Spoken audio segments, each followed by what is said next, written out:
Do the intro. I can't remember what it is. Go. Action. Go on. What is it? Hello everyone and welcome to another video. Why have I got to do that? I've done it now. Hello everyone and welcome to another video. Now we test a lot of cheap hardware here on the channel, but sometimes it can be very difficult to decide what to buy. So this time, well, I left it up to someone else. This is my sister and she doesn't really know much about computer hardware. For example, what does CPU stand for? I have no idea. So I gave her my credit card, told her a little bit about what we do on the channel and said that we like to focus on budget tech here, and her job was to go out and find something else that we could review. So to avoid any confusion, I told her about the graphics card that I already had and said that eBay was a good place to start looking by using terms such as graphics card, fast graphics card, GPU, GTX, AMD, HD, things like that, just to see what would come up. Earlier this week, she told me she had purchased a new graphics card and that it had been delivered a couple of days ago. I have no idea how much she spent at this point in time, but we're about to find out. So, how much did you spend on the new graphics card? £450. So now I suppose we should unbox this budget item. I'll go and get it. 450. Well, we are off to a good start, but we've had deceiving... Sorry, blocking your face out there. We have had deceiving boxes in the past, so this doesn't necessarily mean anything. It's a bit battered. Obviously, the postman kicked it all the way from the depot. But now we'll get into it and see what's actually inside this package. So, here we have the 1080 Ti box. Anyway, now, Sophie, what made you pick this item out of all the possible eBay items that you could have chosen from? How did you find this one item? I typed in fast graphics card and it was the first one that came up. Well, there we go. An excellent piece of smart shopping there. We don't know what's inside. We don't know the seller feedback, but it says 1080 Ti, so hopefully all is well. Right, so the inside of the box. Oh, that's a horrible noise. The inside of the box, we have the Molex 2 6-pin power cable adapter. That's a good start. We also have another one of those Molex 2 6-pin adapters here as well as a manual with driver disc. All is looking good so far, but I guess we should, well, everything looks to be okay, but you never know. And there we have it. Everything looks to be legitimate. It's a little bit dusty, as expected, but all in all, it certainly looks like a 1080 Ti. We just have to get it in the system and see if what we've got is actually a 1080 Ti or just a 1080 Ti cooler on a random card, but not bad. You're welcome. So whether or not I'll replace my 2070 with this card, I'm yet to decide. This is, after all, still very capable at 1080p and 1440p, and if I didn't do this whole YouTube thing, then maybe the 2070 would be in my system for years to come. Switching things up every so often is not only fun, but it makes for entertaining content. I hope. I mean, who am I to say? You guys are the judge of that. Finding a good deal is still always at the front of my mind though, and the first thing I thought when seeing the 1080 Ti was, is this actually a good deal? Well, prices from place to place vary, but at £450 it was cheaper than most, if not all, other cards on eBay UK at the time of this video, so that's a good start. The card is also in good condition, if not a little dusty, so that's a bonus, though it gives us no real indication of how it's been treated over the course of the last few years. As a blower style card, I doubt if it's been overclocked. Attempts may have been made, but the reference design isn't exactly ideal for this purpose. So what about the bigger picture? Well, the 1080 Ti sits closest to the 2070 Super, but can also give the 2080 and 2080 Super a run for their money in some scenarios. The latter of the three cards will offer a clearer performance advantage in the majority of games. The cheapest 2080 I could find was £100 more, with most of them being £150 more. For a new 2080 Super, you're looking at £250 more. However, a new 2070 Super, which is more or less equally matched to a 1080 Ti, can cost as little as £30 more, less for a used one.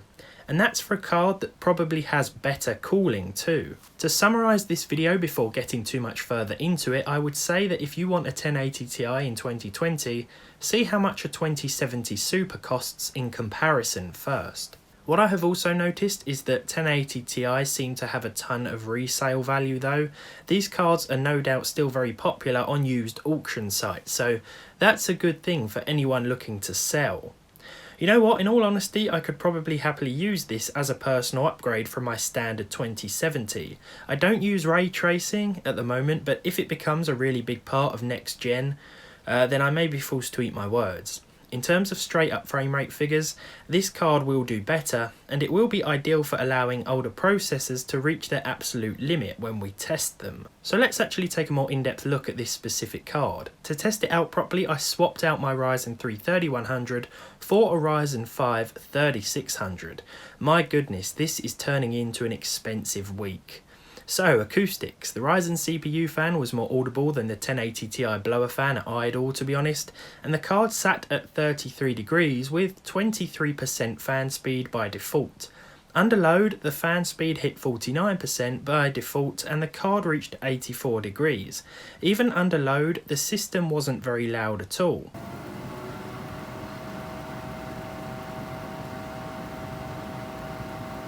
I always assume the worst of blower cards, but some are much quieter than others. It all depends on the default fan curve, of course.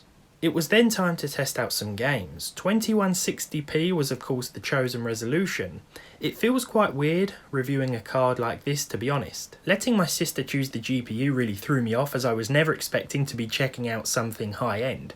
I guess that's why I started reviewing lower-end hardware, because there's a lot of fun in the anticipation. Whether something is going to run games well is never usually guaranteed, but with the 1080 Ti it sort of is. Maybe not at 4K though. That's why I went with this resolution. Let's start with the most challenging of titles. Crysis at 4K, very high, is still a worthy contender for this thing. It's got more to do with how poorly the game utilises the processor though, as opposed to GPU power, so I guess this was somewhat expected. While the average was at least 60 FPS, the 1 and 0.1% lows suffered, and there was some noticeable frame dips here and there. Red Dead Redemption 2 also proved quite the challenge. We just about managed to maintain a 30 FPS plus average frame rate throughout the entirety of our gameplay session, because in some areas there were a few drops. I'm not surprised, we were using a mixture of high and ultra at 2160p here, and Red Dead Redemption 2 is probably the most, or one of the most, demanding games out right now, when you start turning the settings up. Surprisingly, Fortnite also proved quite demanding at this res. We went for the high settings instead of epic, and of course turned motion blur off because it's horrible. 75 FPS was the average though. As per usual with Fortnite, there were some nasty dips. This tends to occur with most hardware I test, and has got more to do with the game than the hardware. It's not often I see solid percentile figures from Fortnite. Modern Warfare Warzone is generally quite inclusive when it comes to various hardware, and there are plenty of graphical tweaks that can be made to guarantee more frames. Here at 2160p with a mixture of high and normal, the card managed to maintain a solid frame rate as well as decent 1 and 0.1% lows, which is always a nice bonus. There's not much to be said about Grand Theft Auto 5. It's bordering on ancient as far as PC games go, but it's still very popular. The great thing is that it also runs very well on a wide range of hardware and still supports DirectX 10, so it's a good one for any of you out there with lower end hardware that doesn't support the latest APIs. It can still look good with every setting turned way up too, and here with everything cranked up except from MSAA and the advanced options, we were seeing almost 100 FPS. Finally, it's Rust. This also ran very well, although the graphical options weren't set particularly high. We were using the number 4 preset, which was honestly to account for a few frame dips that would throw us below 60 at higher settings.